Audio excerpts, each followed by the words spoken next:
Okay, so we have some Christmas traditions that we do every year, and basically it's in circles around having a meal, mass, the church, and family. And it starts out with the making of the big meal of the tamales, and it's quite a few steps.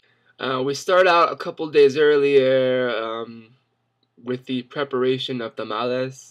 The cornmeal, which Otherwise called masa, and where you have to go to the store really bright early morning, Christmas Eve, to get that. There's long lines. There's a lot of old ladies there and young ladies, and we're all yakking about how are you gonna prepare them. And we talk about, do you smear them from left to right, from right to left? Do you smear them all the way to the top and the edge, or halfway? So I purchase all this, I bring it home, and my objective is to set up an assembly line. The family gathers around in an assembly line. Every Mexican family kind of gets involved in filling a 3-foot-ton pot with tamales. We've got the husks that have been soaked and cleaned. We've got the big tub of the cornmeal ready to go. We have this ridiculously giant bowl. And then the sauce. And then I get to assemble them in a big pot. So with this giant 3-foot pot, we basically make more tamales than any family could ever eat during 4 months of their life. And we have to round up some volunteers who's going to help wrap. It's a matter of wrapping a certain technique and rolling them just right. Otherwise, they don't turn out right. Essentially, we just kind of pass everything along. You grab the corn husk, you got to make the masa almost perfectly smear. And make sure that everything's just done right. And if you don't have it perfect, you're either going to be like the shame of the family, or they're going to just grab it and throw it out. And then, of course, we start the cooking process. And all that takes about 5 or 6 hours. We go to, I think it's 6 o'clock Mass, enjoy that with our kids. We go to Queen of Peace Catholic Church, and you have to be there like 2 hours before it starts to get a seat. And of course, us Molinas, we're not known for being on time. But church is a must. I mean, there's none of the Christmas fun that we have would feel right, or would really go as well as it does if it wasn't because we already feel like we received God's blessing for the year, for such an important holiday in our faith. It's a doozy. It's a doozy of a mass. It's a celebration of the birth of Christ. It's not just a celebration of tamales, but it's really honoring God. That's what it's really about. And the gifts is part of the symbolism. So during this couple days before Christmas, we usually try and do a family type of event. We go to the plaza. We go to the plaza where it's all lit up and beautifully decorated. And there's a humongous Christmas tree filled with lights. There's all kinds of displays of Santa, reindeer. And then if we do go there, then we also have the tradition of there's a little cart there all the time that sells hot champurrado, which is a cornmeal drink, like a cornmeal with chocolate. Little trailer selling what we call champurrado and elote. For those who don't speak the language, that would be essentially cinnamon hot chocolate and corn a cup. So we get to Christmas Day. You wake up in the morning, it's Christmas Day, you've already gone to Mass, so you feel blessed. And so I know I have to wear new pajamas every Christmas morning. And then we go to the living room. I have to, make sure that everybody's up and the gifts are being separated. And it's a matter of who wakes up who. I run over to my sister and just jump on the bed. Let's go, it's Christmas. And we can roll the big bear of the house, which is my older brother, Chris. I'm woken up by Erica, who jumps on top of me and does this. On top of me, on my bed. That's very effective in waking me up. He's known for being a bear in hibernation during this day. I'll usually cook up like a tea, a Christmas fruity blend tea that we just call calientitos, meaning hot ones. And it's a like a hot toddy, and it's basically a boiling of cinnamon and a couple of Mexican fruits, guayaba and one called tejocote, and piña, even some pineapple and some apple raisins pieces, some pear pieces, raisins, pecans, and some grapes. And so, yeah, it gets boiled for a couple of hours and it turns into this nice tea. There's calientitos, which sometimes has alcohol, because, hey, it's never too early.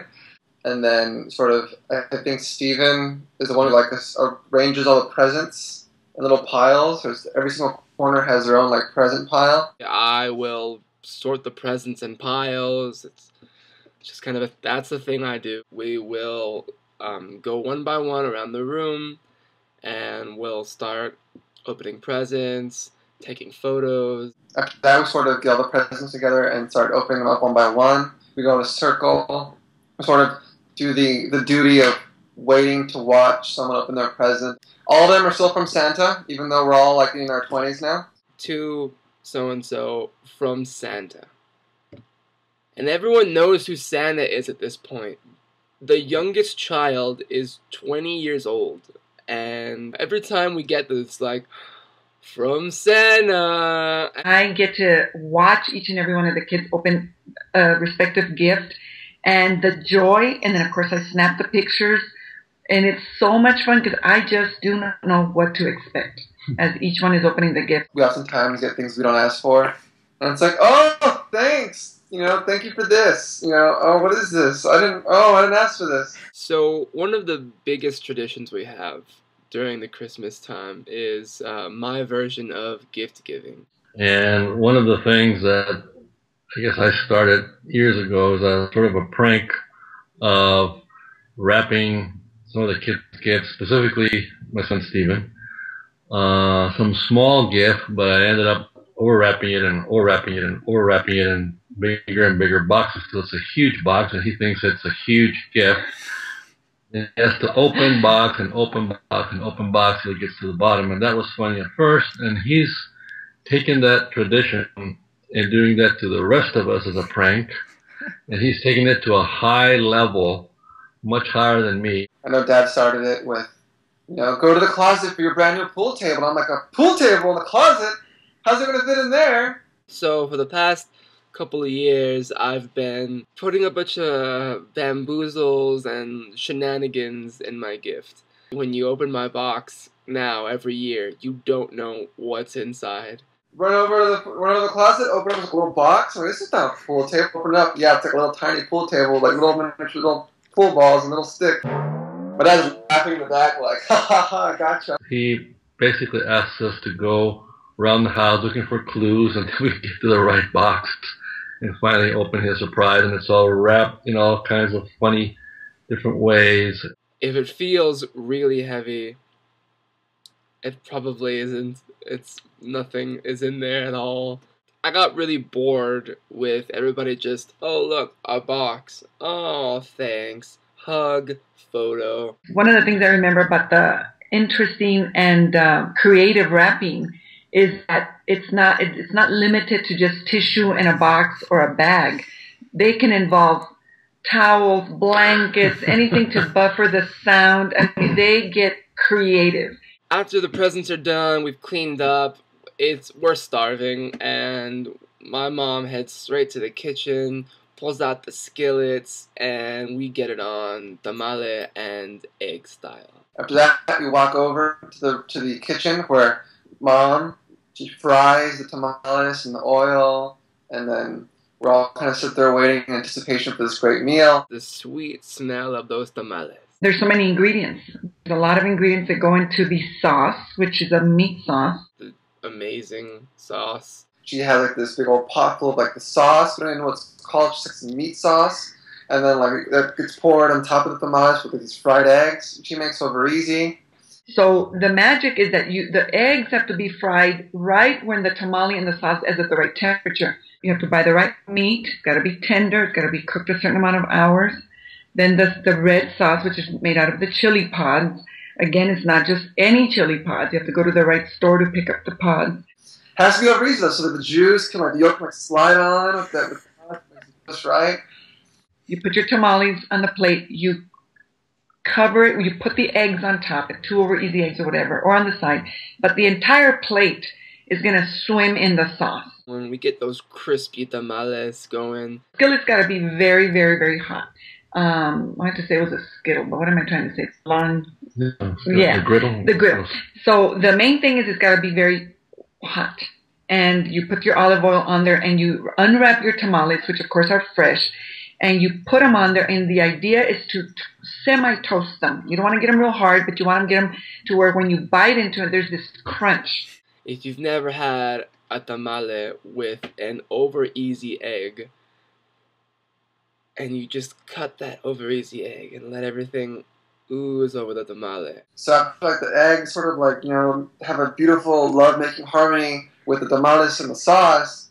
We're not going to sit on the table and talk about the rest of our agenda for the day, eating tamales. Yeah, food is a big motivation in this family.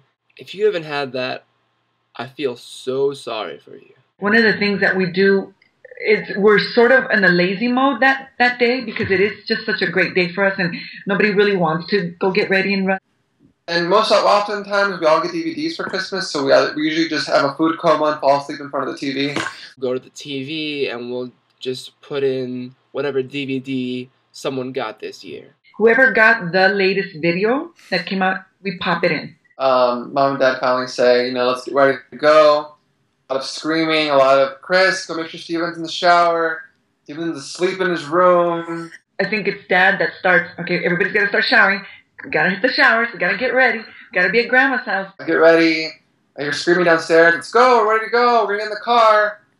Go knock on Steven's room. I hear a bunch of rustling. Jumping out of bed, running into the shower. Now I have to go explain and sort of tamper Dad's tension because now he's like, I told Steven like half an hour to go get ready. And now Steven's like in the shower for the first time. And then he's like, we're making this late. And Steven's shouting, I'll just drive and I'll just meet you there later.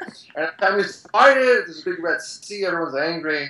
We leave. We go to Dad's side of the family. Go visit Grandma and Yoli.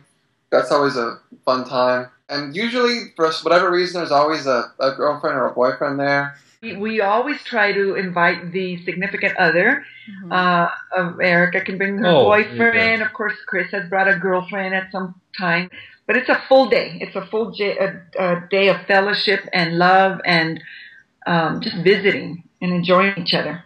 But we go over to Grandma's house and we have ham, green bean casserole, and a lot of chile con queso, which is also equally amazing.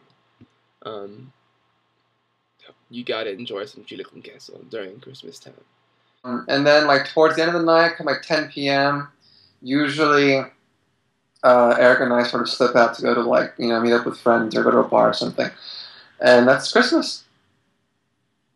Every year, we always have a freezer with like 50 tamales in there, and we'll just keep bringing them out. It's like March or April, and oh, hey, we still got some tamales.